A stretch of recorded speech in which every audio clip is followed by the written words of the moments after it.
I can tell anybody who's watching this, sales changed my life. Absolutely changed my life. Sales is for people who are educated and not educated. It doesn't matter. But if your hustle muscle is there and you're willing to learn the power of persuasion, how to be an architect of your words, how to deliver a sentence to get a desired result, you can change your life.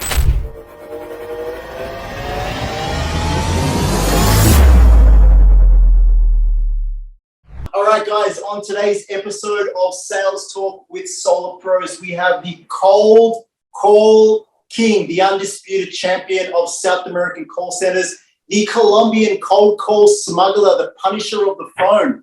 Super fucking excited to have the one and only Scott Morse from Lamassu-Media, all the way from Pereira, Colombia, on today's podcast. Dude, welcome to the pod, man. Dude, I'm stoked. I've been watching you guys from a distance for I don't know how long, how we first crossed paths, but birds of a feather, brother. I love getting on here and talking with fellow Eagles, and any value that I can provide from my vertical, which is universal sales tactics, dude, I look forward to sharing with your crew. Dude, love it, man. And we're excited to have you on because you're a sales sniper. I've seen you on social media. I've seen the energy that's like brewing inside your office as well. And, for everyone that's listening, because our audience is mainly solar pros across the US that do door-to-door, virtual remote solar is starting to become a big thing, which is, something that we're really, really promoting. But you're in a tiny little town, like one of the smallest towns in Colombia right now, right? Pereira? Yeah, dude, that's what you guys in these big cities think. You think that I'm just in the mountains here with some, I don't know, alpacas and some coffee trees. But no, dude, it's like the next city down in size below Medellin. We're like your little kid brother. It's got a nice population. It's a good town. Nice, man. And like, what brought you there? Like, what took you to Pereira? How did you even get the idea of like Pereira? Because like for most people, like number one, Colombia is like not even on their bucket list. And then Pereira, it's like a word. It's like sounds like a bad word, man. Yeah, it's got some connotations. I literally just got stopped flying into Miami. It was so weird. This is how your head gets so busy as a business entrepreneur. I was standing around for like 40 minutes looking for my bag, walking around looking for my bag. It's because I thought I packed a blue bag and it's a black bag. So then I realized that I grabbed my bag and the whole time I'm texting, boy, those DEA undercover guys, they just knew they had somebody from an international flight. And it's so funny because I had Russell Brunson's Trafficking Secrets. Literally, as soon as they opened it up, I was like, you got me. I got a book on trafficking right there. But dude, man, I fell in love with Pereira because I fell in love with Colombia because I had a monster call center in South Florida in a different vertical. Once I got into the real estate vertical, which shares a lot of similarities to your guys, calling on consumers who are residential owners, typically of a certain price point. There's got a distress level. They're looking to save money, make money, whatever it is. But I started outsourcing and I couldn't find anybody that could hold a candle to the way my South Florida operation was. So I needed a cost per lead that demanded that I was offshore. So my CPL couldn't be created near shore, paying a 21-year-old junkie who failed out of recovery in South Florida $19 an hour. So I knew about Colombia. The mother of my kids is Colombian. And so I just knew that if I was ever going to do it, I had a kind of a pathway in, if you will. And I came down here and it's a great city for me because, dude, I got two kids. I got two daughters too. So me and Medellin's probably not a good thing. Me and Pereira, I'm a good guy. It's a lot more tame. Yeah, it's a lot more tame. I look up to you guys. So for all the viewers out there as well, what is your story? Yeah, man. So I'll give it the snapshot version. I think it's every entrepreneur's version. Everybody's got it deep inside of them, but I opted not to go to college. I only applied to one college and it was one that used to be all girls. And literally 2 years previously, it just switched to boys. I was like, okay, cool. It's like 90-10, like 90. So anyways, they rejected me. Ratio. And I was like, it's like in Medellin, that's what the ratio is like as well. I know. And there's so much stories. Anyways, but so, man, I just self-educated myself. I started selling timeshare at 20. And so I cut my teeth, which is a scumbag industry, at 20. And so I was in that industry rocking and rolling for 10, 11 years. Then I got into a timeshare cancellation campaign where we were selling leads to attorneys. We got up to many tens of millions of dollars in revenue there. Ultimately ended up going to war with two Wall Street backed companies. And like the story, if you Google Scott Morse timeshare, you're going to see a bunch of stuff. And so literally, you know, when that campaign shut down, I was looking for a new pirate ship. And then somebody explained to me about wholesaling. It literally, somebody could have came to me and said solar. And I was like, well, dude, it's all the same mechanism. It's all the same. Insert product here. It doesn't matter what it is. It's the process is stronger than the people, and it's stronger than the product. And so after getting my teeth kicked in by when we lost that company, not necessarily the revenue, but we lost that company, I came down here and I have a 12,000 foot call center here. We have about 200 people. And I'd like to think we're a solid unicorn here. Yeah, yeah, that's amazing. And I mean, just so the viewers out there actually know, I know that we spoke a little bit about Creator as well. What's the population there? I don't know, but every bilingual person I think works for me. So yeah, I don't know. I was going to say it. Well, that was leading to my next question as well. I mean, a country where sales isn't a glorified career path, and you know, English isn't very widely spoken either. How are you finding bilingual speakers there who are banging out calls all day for you? So not the just on what Chad said as well, because like within the solar industry, you know, people have been watching our stories as well, and they're starting to see a lot of you know, Colombian call centers or Colombian appointment centers pop up. And you know, the main thought that people have is, well, how do I find someone that speaks English? Number one, and number two, like how do we instill that sales culture? And then how do you do it, man? In such a, you know, small town like Pereira, you got like 12,000 foot worth of building with salespeople. Yeah. And so for people who haven't, at Lamassu-Leads is my IG, but I want them to see the call center because it really is. It's a Google-esque type environment. But to answer your question, is the reason why I've been so successful here is I'm not a greedy scumbag gringo. And what I mean by that is I'm not paying people under the table. I'm the highest paying call center in the state. So in this entire state, I'm the highest paying call center. And so there's a lot of people that work at home and work at other people. I'd say half of my employee population are native English speakers because they lived in New Jersey from 9 to 16, and then grandma got sick and then they had to come down. So you walk on I got so many kids from London and Australia here. It's so weird being in the mountains of Colombia and you just see this pod of like British people over here talking all their like, you know, British jargon and shit that I don't understand. But no, I think it's really easy as long as you don't set out to be the average guy, because they're all used to not getting benefits. They're all used to getting paid under the table, getting paid late. Like, I'm a real deal company. I have people that are English teachers that quit their job being English teachers because the pay is higher here and they're on the phones here. So I think it's just a matter of money solves that problem, and also a work environment that rewards them solves that problem. And I have people from other cities that move here, but more importantly, there actually is a lot of bilingual people here. They just didn't know I existed before. Yeah, man. So it sounds like you got to have your shit right. Like, you can't just have this idea just to hire some appointment setters or something in Colombia. You've actually got to have working process, something that works, something that's already cash flowing. That way, when you employ someone, you're actually doing them a favor as opposed to, you know, ruining them. Yeah, and building relationships with them too, man. Like when I moved down here, and you may have a similar, like I had money when I moved down here, and I was like, okay, so now I'm just going to run up an arcade score, because you can't spend the money. Like you just can't. You can't spend the money. It's an arcade. It's a high score in a video game. Let's see what the high score could be. But after a while, the high score became the thank yous. And the amount of sweet messages that I get from, dude, hey man, I was able to go and have my dream wedding. Dude, I just bought my first car. Hey man, you didn't know this, but I'm actually paying for my mom and dad. And it's like, oh, that's the high score now. Because like the money's the money. We're a machine. That's cool. But now you have kids that are genuinely changing their life. And that type of butterfly effect generates their friends, because almost every single person here is the highest paid person in their social network of their age group, right? And like, that's great. That's great. So I think that's what's helped so much on the talent acquisition side, is that we treat people like kings and queens. I am here to serve them, and I bust their ass all the time. I'm like, I'm the richest fucking guy in this room, and I'm hungrier than you. So I really try to do a lead by example type thing.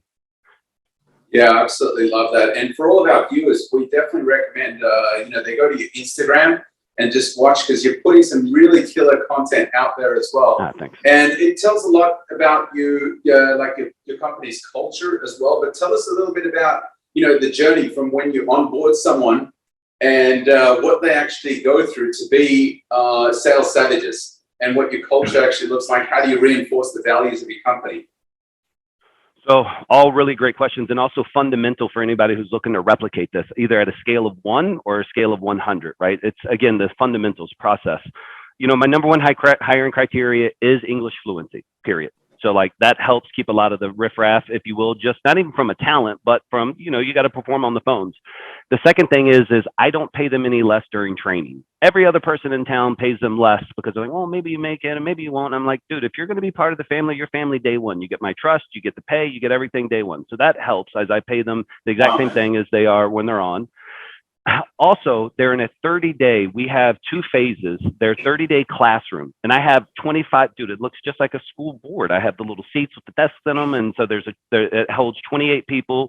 And then we got all the dry erase boards and all that other stuff in there. So they spend a month in class learning real estate 101, and then they learn sales 101, and then 201 there. Then they go to something called transitions, where they only work my account, because I'm also my own biggest client, right? Alpha and Omega. And then after they've graduated off my account and I feel comfortable that they can work on a client of mine account, because people hire me to send them leads, after they've graduated that 60-day phase, if you can make it through my 60-day gauntlet, you can be here as long as you want to be here. I will. The odds of me having to fire you if you made it through those 60 days are very, very slim, because you've made it through the battleground. And I have a high kick-out rate, and I'm proud of it, just like the SEALs. The SEALs has more people who fail it than succeed in it. And I want to break the weak folks or strengthen them up. But I do have a high breakout rate in that first 60 days, but the winners win. Like they're with me. What qualifies someone to get kicked out, or like what gets them fired within that first 60 days? What do they need to do? So one of the things I stand in front of the class and tell every single class is the one piece of advice that I'm going to give them is one of my favorite quotes of all time, and it's hustle while you wait. And so what I explained to them is, at the end of this class today at 5 o'clock, you're going to go home, and some of you guys are going to go home and go enjoy the family and do these things. And boom, the next time you open up this training manual will be tomorrow when you're in there. But the people who hustle while they wait, they're going home, they're writing out their scripts, they're practicing the rebuttals in the mirror, they're collaborating with other people, and they're forming a little group, and they're training together. It's very, very evident, the people who hustle while they wait in my campaign, because they can handle the objections and rebuttals. And we have like a soccer ball that has like all the rebuttals on it. We'll throw it in a group. And so I would just say the main reason why we terminate somebody is because they didn't progress to the level that they should have if they grind out in their between times. And, you know, some people are naturally gifted. Maybe they don't need to study as much as the other guys, but I've designed a system where I can tell based on the results that this person is really putting it in. And if they put it in and they have a great attitude, even if the results aren't there, I very rarely ever let somebody go who's got a good attitude and a good work ethic, because it's fundamentals. Once you just get it down, get the repetitions in, everybody succeeds. Hey guys, very quickly, are you an individual sales rep that wants a pipeline with red hot appointments, or perhaps a sales offer or even an EBC? Well, we're working with companies just like yours to build out their own internal call center so they can have red hot appointments on demand with certainty without the high cost. So if you would like to know how much a company of your size that can generate in terms of extra installs, get communication with us by clicking on the link below. And out of the, like when you have an intake of 25 people, they join the class, they start going through the 30 days, maybe some make it through the 60 days. How many out of those initial 25 that start, how many pop out the other end and get to make it onto the Lamassu floor, sales floor? 7 to 10. 7 to 10. Yeah. Wow. So I have a higher than 50% break rate on the first 60 days by design. You know, I mean, listen, I wish I could, because I'm paying, remember, I'm taking a gamble on all of them equally, and I'm not paying them less. But, you know, it is what it is, man. This is a sales, the one thing I had to correct is, you mentioned it, and I'll hit on it because I think you were going to go to it, is sales isn't part of this culture. Customer service is. And so one of the hardest things that I have to break in people is that they've worked at these places. They've worked for Nintendo, they've worked for Uber, they've worked for Best Buy, they've had all these customer service jobs. And for years, they've been like, yes, ma'am, okay. And they're getting cussed at and screwed. Their phone confidence is that of a fucking snail. And so they don't have phone confidence. And the thing that I have to correct is building in them the phone confidence to say, Mrs. Jones, I'm on the phone with you right now to help improve your life. You're going to give me 2 seconds of your time, and I promise you the information I have for you, you're going to find valuable. Just having phone confidence to really get in with the sellers And that's my biggest struggle point down here. And one of the things that we have to get them in that first 60 days. And then they start like walking around like little eagles around here. Like their phone confidence goes up, their mental confidence goes up. They feel like they're part of something bigger. Yeah, man. And just on that, I mean, after the first 60 days, what does the training look like? I mean, you've already mentioned this soccer ball and it's got the rebuttals there. What does the training look like? How many hours do you spend each day? And how do you do it on such a big scale as well? Because you've got 200 people. Yeah, so not all 200 people are on the phone. So a lot of those are support staff as well too. But every team, it goes sales director and then team leads. And then each team lead has a pod of like 10 to 15 people. And so there is somebody who, in the way our cubicles are set up, they're in one long line and the team lead's at the end of it. He's chiming in, he's listening, he's coaching, he's taking over calls. And so he's live on them. Everybody who doesn't get a lead for the day has to stay in what we call the penalty box. So if for some reason somebody doesn't get a lead and maybe 7 to 15 people don't generate something that day, and shit happens in sales, doesn't mean they're bad, but boom, you're going to go into the penalty box. And the penalty box is additional training that happens every single night without fail. And then throughout the day, they typically, each TL, team lead, takes their team for an hour throughout the day just to hit on something. And then the last thing that we do for training, other than just generalized rah-rah shit, is we have an LMS that we invested in, which is a learning management system. It's a platform that they can log into, and we'll do pop quizzes in there, but all the rebuttals are in there. And, so we test them throughout. They typically don't have, they have to stay in the LMS working and growing for about 4 months before it's like, okay, you got your shit. Now it's just calibration. There's no more learning, it's calibration. Crazy, bro. And like, dude, what drives you, man? Because you've been in the telemarketing, lead generation industry for a while. I was watching one of your interviews earlier today. I think his name was like Joe McKellen. And yes, I remember that. Mm-hmm. Yeah, you were talking about how before real estate, you were generating leads for lawyers, attorneys, right? Yep. Mm-hmm. Attorneys, yeah. Where does the fire come from, man? Like, because you're on the sales floor every day, man. That requires a lot of energy. Like, we've run call centers before. We've run, not as big of a scale as yours, but the moment you walk in, like your energy, like you have to have a lot of energy because people they feed off, team leaders and managers and the owners. I don't know if I know what I was thinking about this the other day. I'm very, very daily disciplined. Like my morning schedule is ridiculous. And, one of the things I set as one of my goals for this year is I needed to really map out all my wake up schedule, like 4:30 this, 4:45 this, all this other shit. And I just remember thinking 4:30 every morning. And so, but I have a really legit morning schedule.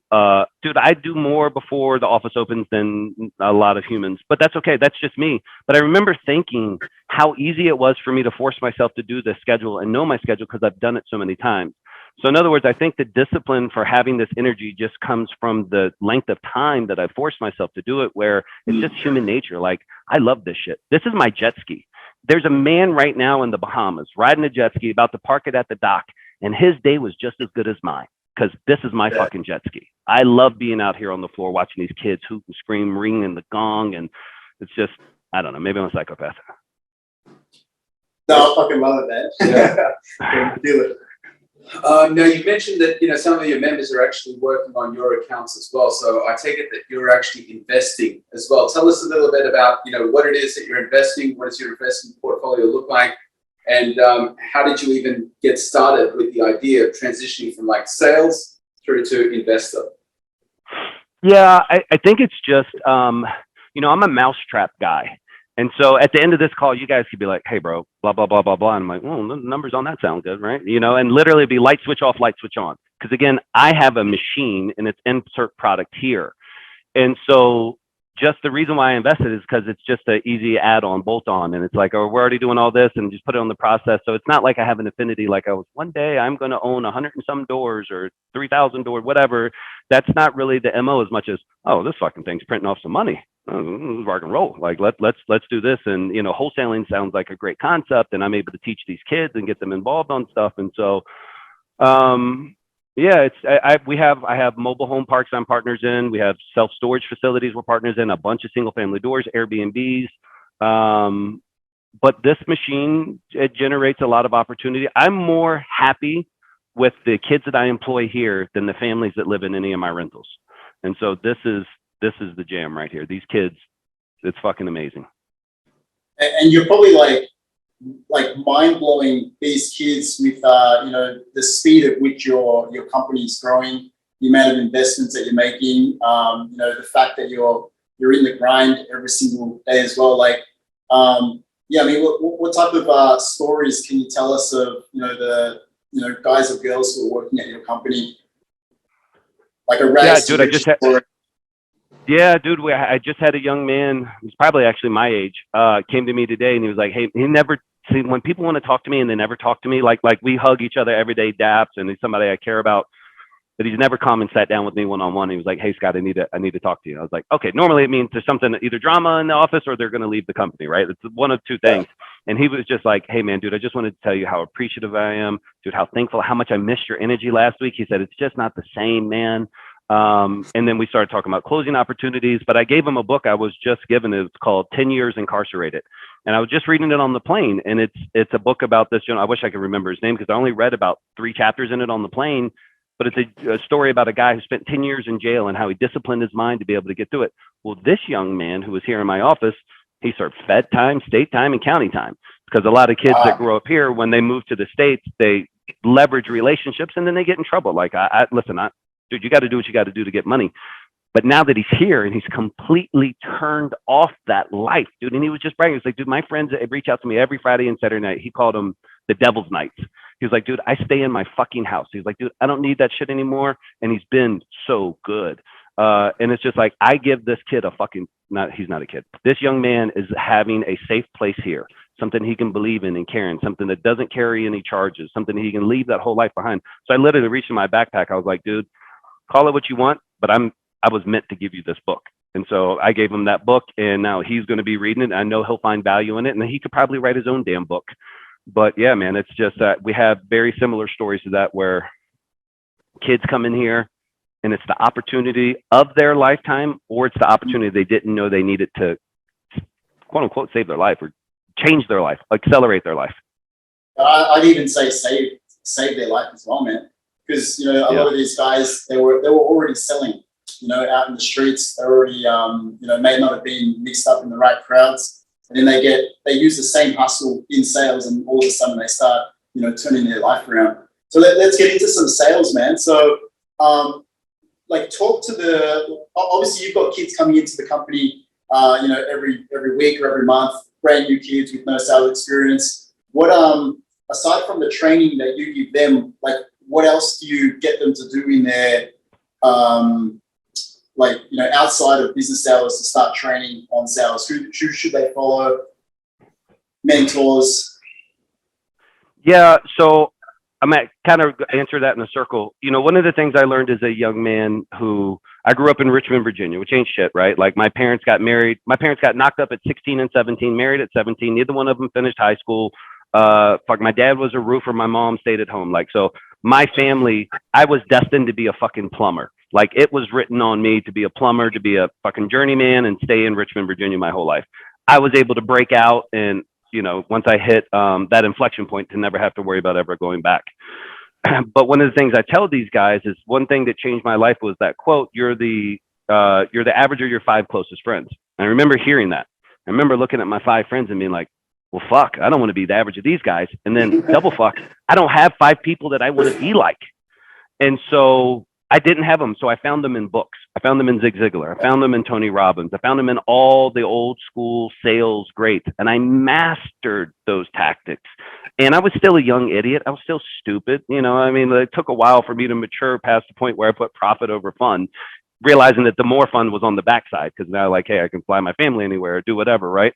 But so one of the things I just really is I focus very deeply on them making sure that they're filling their mental container up daily with a bunch of green, you know, good shit before any of that red shit hits them. In regards to sales tactics, sales strategies, we're aggressive. I tell them all the time, you'll lose more sales by being soft than you ever will by being too aggressive. And so I just try to teach them the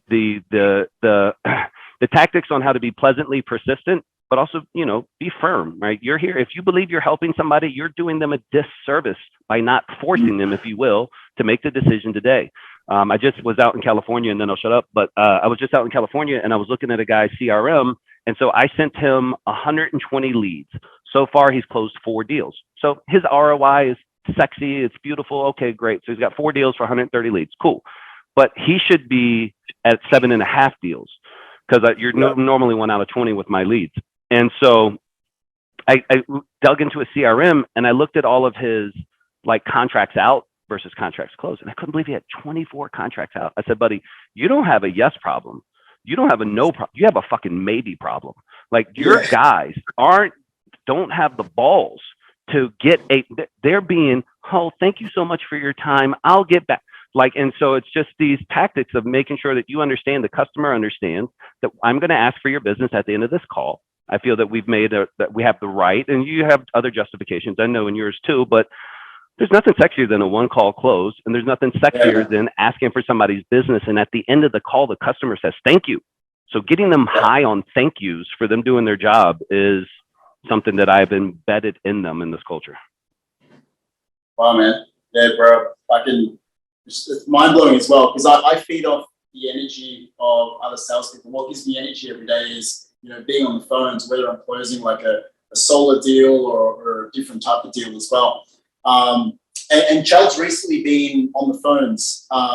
You've been closing. Yeah, so just wholesaling. So just on that, I mean, for years I've actually just been grinding as a salesperson as well, and I noticed that anytime I take my foot off the pedal, just the income actually does go down as well. Now, and this is when I realized like the importance of investing. So now, Carlos has been focusing on making it with our team members and sales reps as well. And I've been focusing more on helping our sales reps keep it and multiply it. Yeah. Right. So this is where I've started my journey into investing as well. And it's really opened my eyes, because, the first thought is, hey, I don't know anything. And there's a lot of fear by so many sales reps out there who say, hey, I don't know anything, so I'm just going to leave it. Yeah, right? I'll share with you. Somebody just came to me and said the same thing. It's actually my DOS, my director of sales. Great, amazing kid. He said, hey, listen, now I have some coin. Like, Scott, where should I invest? What should I do in real estate? What should I do? And I was like, dude, you're not going to like this answer. I was like, dude, you shouldn't be investing in anything right now other than yourself. Like, whether it's your gym membership, whether it's your books, whether you're not ready. It's not that he's not, he could, but he'd be distracting him from the ultimate end goal, which is a better version of himself. And what people fail to appreciate is how much coaching and groups that you're paying to belong to can absolutely catapult your life and your trajectory, and buying courses and getting involved in that type of stuff. I share this one quick story. There's one group that I'm a fan of, I belong to. I paid $25,000 to belong to a wholesaling course, right? And it's been great for business and networking, but that doesn't matter. I got my $25,000 back that very first day when I heard his name's Kent Clothier. He's the man in real estate. But I was in Tennessee, first event, and he said something like, price is only issue in the absence of value. Boom. Price is only the issue in the absence of value. That one fucking quote, I have repeated to every closer in my office. That one quote has generated well more than $25,000. So it's not just the fucking course and I got 10 steps to follow. It's, dude, all you need is that one nugget. And are you an entrepreneur enough to turn that into a money-making machine? So for me, when you're talking about investing, that's why I always say, like, hey, keep on investing in yourself, invest in your company, and then the real estate side, let that come with maybe some of the other stuff once you've hit not a plateau, but once you've hit a good point. Real quick. So I know you guys are doing the podcast, but real quick, just want to let you know that we've put together an insane training. This thing's insane. It's called Remote Solar Pro. You may have seen it down the road. Now we've got it for you right here. So if you've ever wanted to be selling solar from anywhere else in the world, aside from where you are now, whether it's from home, whether it's from another country, maybe it's here in Mexico at Playa del Carmen, maybe it's from Medellin, Colombia, or the penthouse where I used to be selling, you got to go to Remote Solar Pro. So I've got everything. I've got the scripts, the discovery call scripts. I've got the demo call scripts. So you don't even need to know what to say. You just got to follow the scripts word for word. I've got the sales call library, so you can click on there and it's like sitting next to me while I'm closing a deal over the phone. I've got the lead gen strategies, everything from free all the way to how to generate your own Facebook leads online. I've also got a WhatsApp for So the WhatsApp group is, we've got everyone in there. Right now, we've got over 100 members. We all post our deals. We ask questions. We all give each other support. We all post our upsell, down to post everything. It's a massive remote solar community in there. I've also got the installer network. Now, installer network / dealer network is blowing up. If you're in California, but you want to be able to sell in Florida, or maybe you're in Florida and you want to be able to sell in New Jersey, I've got installation agreements set up in all states ready for you to be able to plug in. So guys, if you've ever wanted to be able to sell solar from anywhere in the world without sacrificing your income, you need to be on Remote Solar Pro. Jump into www.salestalkwithsolarpros.com/RSP, fill in the details for an offer, and keep enjoying the podcast. I'll see you there. Yeah. Is this your first company, or were you involved in building the other companies beforehand as well? Yeah, I started the other one, dude. I'll tell you real quick my Oprah story. I worked for a guy for 11 years and ended up being you start as a regular rep, then you become the guy, and then the COO. And once I started caring more about his company than he did, I knew that there was a problem, right? Like in regards to growth and strategy and all this other stuff. And so I remember I was making 150 a year. It wasn't a lot, but to me it was a lot, right? And I was living in a high-rise downtown, and I just bought, like 4 months prior, a bed that damn Oprah Winfrey talked about, which is it has Mongolian horsehair in it. So it's like, it was super expensive. It was like, I don't know, 1/5 of my annual budget. I bought this bed and it was so soft. What do you mean, like inside the mattress? Oh, inside the mattress filled with Mongolian horsehair. Like, I don't know why it's the bomb, but it prevents wicking, and it's just, dude, it was butter soft. It's the best bed I've ever had. But when I started the timeshare cancellation company, I literally had to sell that. I fire saled that bed just to convert the bedroom into an office.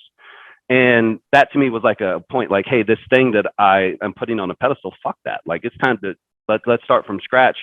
And so for me, I started that business with business partners ultimately, and we grew that into I think our best year was in the 30s. We had an assigned LOI to sell it for $56 million. On January 12th, 2018, I was supposed to pick up a check for $56 million. And about 90 days prior, I got sued by 2 multi-billion-dollar corporations, shut down the sale, fucking ultimately ended up having to file bankruptcy, fire 200 people. And I was picking out my Cirrus plane. Like, I literally had been plane shopping. I knew what the fuck I was buying and everything. And then that collapsed down, but I was just like, thankfully I was able to retain funds, right? But for me, what's the best way to say it? They couldn't take the knowledge. And so once I knew how to start a company from zero, get it up to tens of millions of dollars, fuck, bro, put me on anything. Put me in the game, coach. What if that product generates cash? I think these concepts are universal. And so that's what we did. Just came down here and started this bad boy up. Wow, man. Yeah, dude, that's super crazy, man. Awesome. So I think I'm starting to run out of questions, but I think we can just freestyle for a little bit now.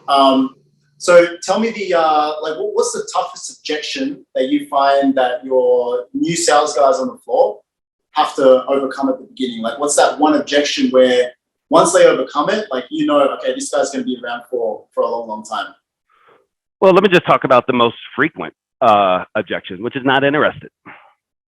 And I used to have a sales, his name was Ray Rickard. I give so much applause to him. I had great mentors in timeshare that taught me sales principles. But actually, this was Barrett. So this is another guy with this particular story. But he used to we were face-to-face sales. And he would come over, it'd be a bright and sunny day, so beautiful. You're at this beautiful resort. You're trying to sell people $20,000 worth of air. And he would come over with a rain jacket on, one of those neon green rain parka type things. And he would sit at the table and he would TO the table. But the reason why he would do that is because he would be like, Scott, they're going to throw up on me. I'm just not going to let it stick to me. And so that whole mindset of like, fuck, dude, every time I'm on the phone, I'm wearing a rain parka. I don't give a shit. You're not interested? Rolled right off of me. And then it's also helping them understand the difference between not interested. I'm not interested because I'm in a Hardee's fucking line. I'm not interested because I'm at my daughter's. People here not interested, like, okay, well, thank you very much. I click. It's like, what are you not interested in? And so having that rebuttal for not now, not interested is the most common one. And we use a variation of, hey, I completely understand. No matter what their objection is, we always understand. Hey, completely understand. I want to own and disarm. So, hey, I completely understand. Yes. And then, hey, listen, if you just give me 2 minutes of your time, I promise the information I have for you, you'll find more than valuable.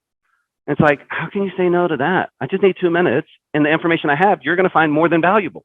I didn't identify a number to it. It's in their head. And so that's probably the most basic 101, I don't know, rebuttal that they get a lot. And then people are not interested in selling. And we have rebuttals for everything, because there's only like 25. Dude, 20 of my 25 are the same 20 of your 25. We know what they're going to say. We fucking know it. Every call, we know what they're going to say. And do you give you guys like a objection, like a framework of like, if they say this and you say that? Yeah, it's in every single cubicle, and they're trained on it aggressively. Yeah. Aggressively. Yeah, and we keep it in front of their eyes. We keep that in front of their eyes. We keep their rebuttals. Something else that we put in there. Maybe parts of their scripts. Oh no, how to get a price reduction. Because for us, we're asking sellers what they want for their house, which is hard enough to get a price out of a seller, and then to get a reduction on that price without even really providing any value. Those are big things that we train on. But I think our clients are a lot of the same people, man. I think we're probably calling the same avatar of sellers. And they've heard it all before. It's just, why are we different and special? And why do we care? And why is our voice conveying over the phone that we're a good human? And voice inflections, all the things that I know that you guys train on as well, is what we do here, just a little bit at scale. Yeah, man. Because once someone makes it on the list, it's like 100% guaranteed that they're going to not only be called by us, but they're just being called by multiple. And I even think like, if you're generating fresh leads, like if someone in the solar space is generating fresh leads compared to calling old leads, age leads, or cold leads, I still treat that really, really warm fresh lead as if I'm calling a cold lead, because they are a cold lead. They don't know who you are. You don't deserve their business. Why should they go with you? And then once you get them on the phone, you got to get them to answer. You got to keep their interest, and you got to keep them, interested enough for you to actually make enough of influence on them, on that same call. And that's exactly why I have so much respect for you, your sales course, everything that you're doing in this space. Because I watch you, right? Like, it's like, oh man, we rock and roll all day. Because I believe in the exact same thing. First off, it's a process. So you don't want to cut a corner. You cut too many corners, you're spinning in a circle. So, and I'm not, dude, I got money, you got money, but I'm not rich enough to treat a lead, to prejudge a lead. I'll never be rich enough to prejudge a lead. And then the last part is what people don't understand is that good leads can turn a good salesman weak. All of a sudden you're getting PPC leads, opted in, virgin leads, and you are able to do a little bit less and a little bit less. And then your knife gets a little dull, and you're not as sharp, and you forgot about this one. So if you just treat them all the same, put them through the same assembly line of greatness, no matter where the lead source is, freshness, age, etc., dude, you're just going to be successful consistently. And then the deal gods, there's a deal god. Sometimes those deal gods just make a deal roll on you. Boy, that deal god, he just drops them on you occasionally. But if you're not going through the process, he won't drop that 5-minute, okay, no, I'm ready right now. It's like, it reminds me, because back in our call center, we used to give our top like closers and setters, we used to drop really old leads, like 5-year-old, 10-year-old leads, just to prove to the new guys that were like, these leads are shit, that it doesn't matter who they're calling, it's the mindset, like how you're actually approaching the that is so true. And just on the whole mindset, sometimes we wouldn't even tell them that they were 10-year-old leads. Exactly. They would pull out a deal from it, and we're like, wow. So what's next? I love it. I love it. Because you've just moved into a giant office. What's next? Dude, keep on growing. Keep on growing. I think my appetite, desire to make an impact in this community is insatiable. And it's a great vehicle for me. It's a great vehicle for these kids. I would say that we will do more. We'll probably over time take less and less clients and fill that void. Because right now I'm gassing up, like the biggest guy in St. Louis, boom, gets almost all his leads from me. The biggest guy in Kansas City gets it. At some point, it becomes more economical for me to be the biggest guy in that market. I'm in no rush. Some of these people are dear friends, and I will never not service them. So there's other markets. But, I think for me, at some point, I become probably my own hedge fund at some point. Because we have every mechanism possible. Which is we're like I said, alpha and omega. We can target the data, we can cold call, we can generate leads, we can fulfill the needs by selling or investing in the property, assigning the contract away. And so, I don't know, but I'll be at close to 400 before the end of this year, or I'll be in the high threes for employees by the end of this year. Yeah. And so you've got acquisition specialists in-house, I take it? Yeah, so I have also closers in Orlando. So I have fronters here. So I believe in a fronter closer model where it's the two different people, the lead generator and then the closer. So I have some closers here. I have a lot of closer support staff here. My technology team's here, but I still have 7 closers in Orlando, Florida, that I feed the bulk of our real estate investment transactions to. Yeah. Ultimately, to bring all those down here. Yeah. Okay. Yeah. And you mentioned like you're doing deals, like, you know, what percentage of, I guess, like, you know, the leads go to you, you know, in terms of like the deals that you're actually doing? Is it like 50-50 or? No, I wish, bro. I couldn't handle it because now this, dude, I'm doing 1.6 to 1.8 million outbound dials a week right now. So I don't know, maybe I account for 7 to 10% of my total lead volume. It's just, I've created a monster. Dude, how do we do something together, man? How do we do something together? Dude, I don't know, man. Dude, I got these ERC guys calling me all the time. I got solar guys calling me all the time. I don't know. But I'll tell you that if somebody just sits me down and shows me that the numbers make sense, fuck, bro, I'll scale anything if the numbers make sense. Done, man. We'll make it happen. Yeah, and we've also got to talk funds as well, because I'm all about raising funds, and I'm loving real estate right now as well. Well, post this call, I can give you our website where we post all of our properties that we're dispositioning, and I'll take care of you. Anything I can do to help, you know, I'd be there for you guys. I'd love to also dive into your guys' sales process at some point with just 2 guys, 3 guys kicking it and stuff, because I know that there's stuff that you're doing that I could absolutely implement. And I'm confident there's a couple of things maybe I'm doing that you guys can implement, because, you know, you just hear these beautiful little tweaks and it's like, oh yeah, dude, I should move that word here and then this. And okay, let me put a tie down. Dude, why didn't I have a tie down? You're absolutely right. I didn't have a fucking tie down at the end of that sentence. You know, there's all these things that I'm super excited about. I can tell anybody who's watching this, sales changed my life. Absolutely changed my life. Sales is for people who are educated and not educated. It doesn't fucking matter. But if your hustle muscle is there and you're willing to learn the power of persuasion, how to be an architect of your words, how to deliver a sentence to get a desired result, you can change your life. You can absolutely catapult your life. It's not going to happen overnight, dude. I was slinging fucking sales for 10, 11 years to finally get the craft to a point where I was no longer the student, but also the teacher. And you always are still somewhat the student. But yeah, man. So anybody who's thinking about sales, solar sales, dude, my favorite in Orlando, when I run a Craigslist ad or something like that, my number one company, timeshare as well, but is door-to-door solar.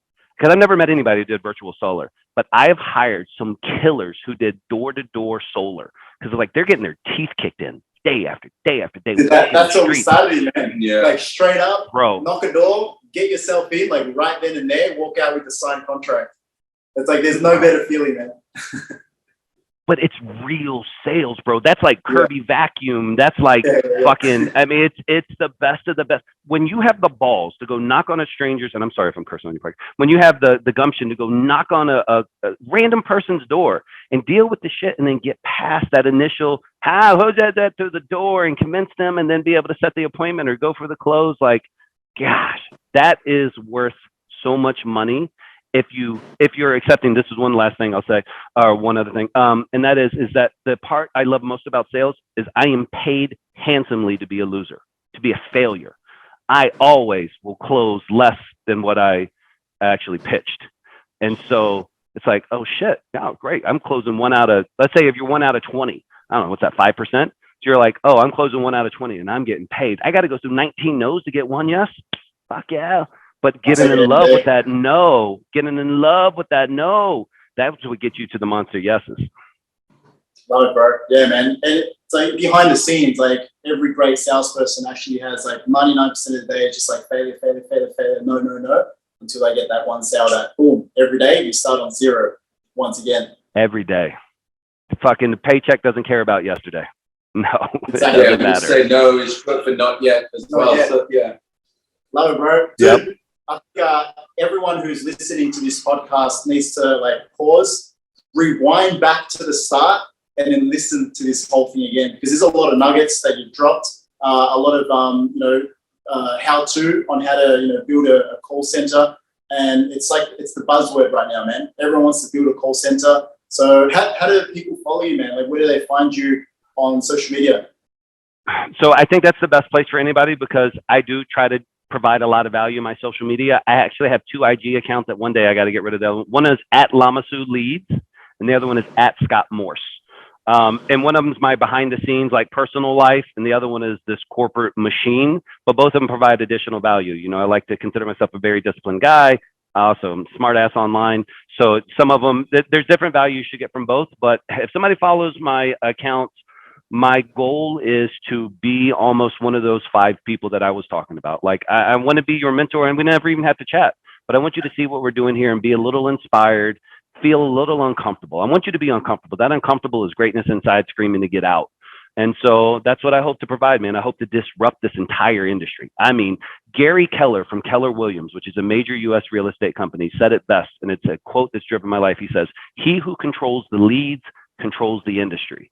Bro, Fuck, I'm trying to, man. I was going to say that. Control it You're all. talking about building your hedge fund, man. Like, you can be the best salesperson in the world, but if you don't know how to generate a lead, or if you've got no machine that's constantly giving you leads, then there's no point in being that best salesperson. Bro, we're going to cut it short here.